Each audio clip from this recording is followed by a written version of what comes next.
Mga kapatid na nananampalataya sa Allah subhanahu wa ta'ala, ang matatalakay natin sa ngayon mga kapatid sa pamamagitan ng maikling oras ay da'watu al-mazlum.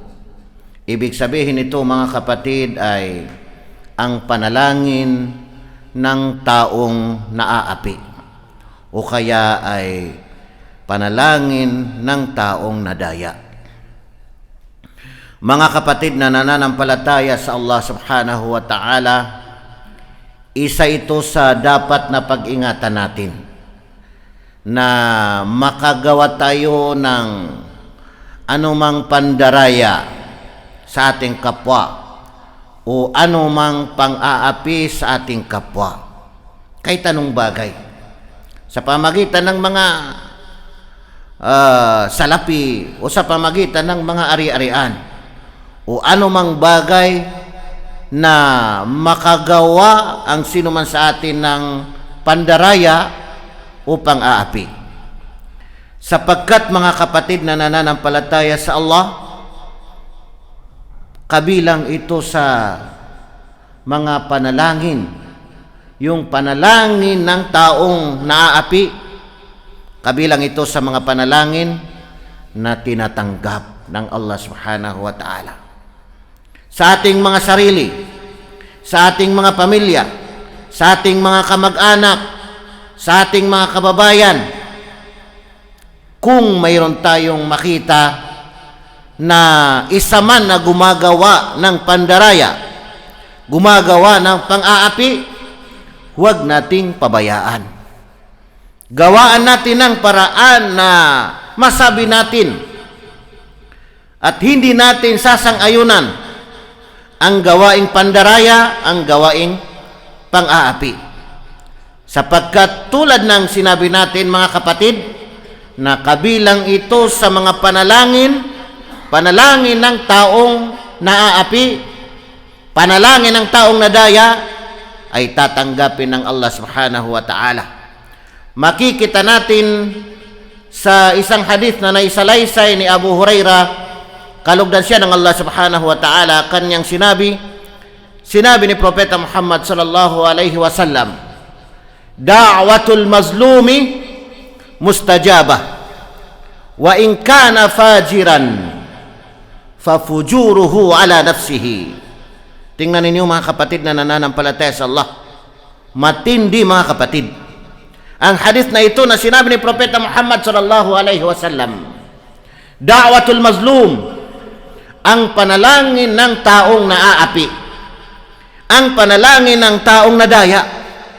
Yung mazlum, yung kinuha ng ibang tao ang kanyang pagmamay-ari o inapakan ang kanyang karapatan, yan ang taong mazlum, nadaya, naapi. Da'watul mazlumi mustajabah, tinatanggap ng Allah subhanahu wa ta'ala.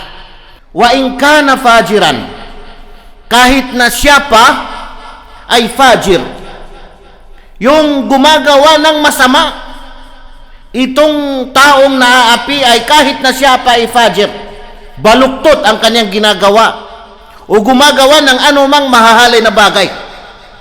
Sabi nga ng mga ulama, basta't yung tao na ito ay hindi rin gumagawa ng pang-aapi sa iba, o kaya wala rin ginawang pandaraya sa iba, wala rin inaapi na iba, wala rin karapatan ng iba sa kanya na kinuha niya, wa in kana fajiran, kahit na ito pa ay fajir, kahit na ito pa ay baluktot, kahit na ito pa ay gumagawa ng masama, o fasik, mapaghimagsik, pumasok na dito na kahit na hindi pa mananampalataya. Kasi mayroon din sa ibang hadith na wa in kana kafiran, kahit na hindi pa mananampalataya, fafujuruhu ala nafsihi, sapagkat ang kanyang pagiging masama, yung paggawa ng masama, kasamaan, ala nafsihi, ay yun ay sa kanyang sarili. Ibang usapin na yun, dahil gumawa siya ng masama, gumawa siya ng kabuktutan, ibang usapin na yun kasi sa kanyang sarili. parurusahan siya sa kanyang ginawa. Pero kapag siya ay inapi, kahit na ito pa ay masamang tao, kapag siya ay inapi, ay tatanggapin ng Allah ang kanyang panalangin kapag ipinanalangin niya ang taong nang api sa kanya, unandaya sa kanya. Tingnan ninyo mga kapatid, ganun kadelikado mga kapatid. Kaya sisikapin natin sa ating pamumuhay dito sa mundo, ang ating mga sarili, sampu ng ating mga pamilya, ang ating mga kamag-anak, o mga taong mga malalapit sa atin, o ating mga kapatiran, ay huwag tayong makagawa ng pang-aapi. Sapagkat kapag nanalangin ang taong inaapi, kritikal na kritikal mga kapatid. Kaya mga kapatid, sa isa pang naisalaysay na hadith, ayon kay Ibnu Abbas, anna Rasulullah sallallahu alaihi wasallam ba'atha Mu'adh bin Jabal ila al-Yaman. Faqala, ittaqi da'watal mazlum fa innaha laysa bainaha wa bainallahi hijabun. Katotohanan na ang sugo ng Allah na si Propeta Muhammad sallallahu alaihi wasallam ay ipinadala niya si Mu'adh bin Jabal doon sa Yaman.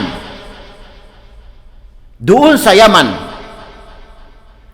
At sa hadis na ito na naisalaysay ni Ibn Abbas, sinabi ni Propeta Muhammad sallallahu alaihi wasallam, ittaqi da'watal mazlum. Katakutan mo, Mu'adh, ang panalangin ng taong naaapi. Panalangin ng taong nadaya. Katakutan mo. Anong ibig sabihin nito? Huwag gawin ang anumang bagay na makapang-api o makapandaya sa kapwa. Ittaqi da'watal mazlum fa innaha laysa bainaha wa bainallahi hijabun. Sapagkat katotohanan ay walang sa pagitan nito at sa Allah subhanahu wa ta'ala ay walang tabing, walang hadlang. Laysa bainaha wa bainallahi hijabun. Sa pagitan nito at sa pagitan ng Allah subhanahu wa ta'ala ay walang hadlang. Tingnan ninyo mga kapatid na nananampalataya sa Allah, ibig sabihin ay talagang tatanggapin ng Allah subhanahu wa ta'ala ang taong naaapi kapag ipinanalangin niya ang taong nang api sa kanya, unandaya sa kanya. Sa isa pang naisalaysay na hadith mga kapatid, na ayon kay Khuzaimah na anak ni Thabit, kanyang sinabi ni Propeta Muhammad sallallahu alaihi wasallam, ittaqu da'watal mazlum fa innaha tuhmalu 'alal ghamam. Katakutan ninyo, sabi ni Propeta Muhammad sallallahu alaihi wasallam, ang panalangin ng taong naaapi, panalangin ng taong nadaya. Fa innaha tuhmalu 'alal ghamam, dahil ito ay dadalhin sa mga ulap, sa itaas ng mga ulap.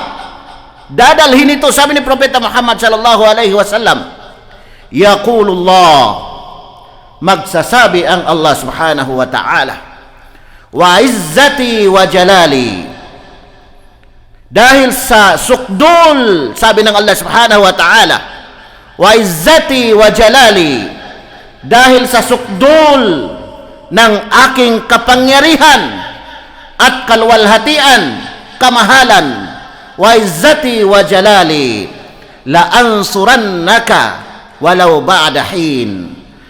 Katiyakang tutulungan kita, katiyakang tutulungan kita, sabi ng Allah subhanahu wa ta'ala, walau ba'da hin, kahit pa sa huling sandali, kahit pa sa huling sandali.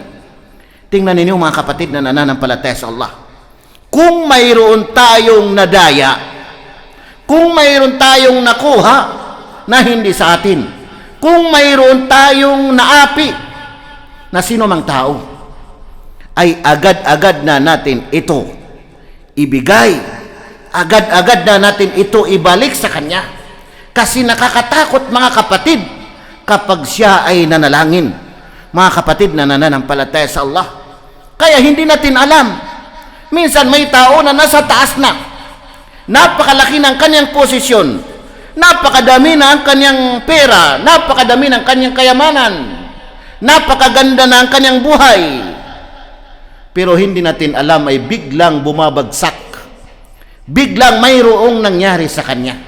Kasi nga sabi ng Allah subhanahu wa ta'ala, la'ansurannaka walau ba'da hin.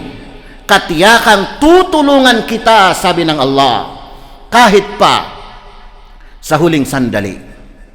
Mga kapatid na nananampalataya sa Allah subhanahu wa ta'ala, kapag mayroon tayong nakita sa ating mga pamilya na gumagawa ng pandaraya, maliit man ito o malaki, sa ating mga kamag-anak gumagawa ng pandaraya, maliit man ito o malaki, sa ating mga kapatiran gumagawa ng pandaraya, pang-aapi, maliit man ito o malaki, sa ating mga kababayan, mga kapatid na nananampalataya sa Allah, huwag nating pabayaan. Huwag nating pabayaan. Pagsabihan natin sa magandang pamamaraan, mga kapatid na nananampalataya sa Allah. Dahil kapag lumaganap na ang gawaing pandaraya, ang gawaing pang-aapi, mga kapatid na nananampalataya sa Allah, ay asahan na natin ang hindi magandang kalagayan ng bayan. Anong sinabi ng Allah subhanahu wa ta'ala? وَمَا كُنَّا مُهْلِكِ الْقُرَىٰ إِلَّا وَأَهْلُهَا ظَالِمُونَ. Sabi ng Allah subhanahu wa ta'ala, at hindi namin wawasakin. وَمَا كُنَّا مُهْلِكِ الْقُرَىٰ, at hindi namin wawasakin ang bayan, ang lugar, ang baryo, illa, maliban na lamang, sabi ng Allah subhanahu wa ta'ala, wa ahluha,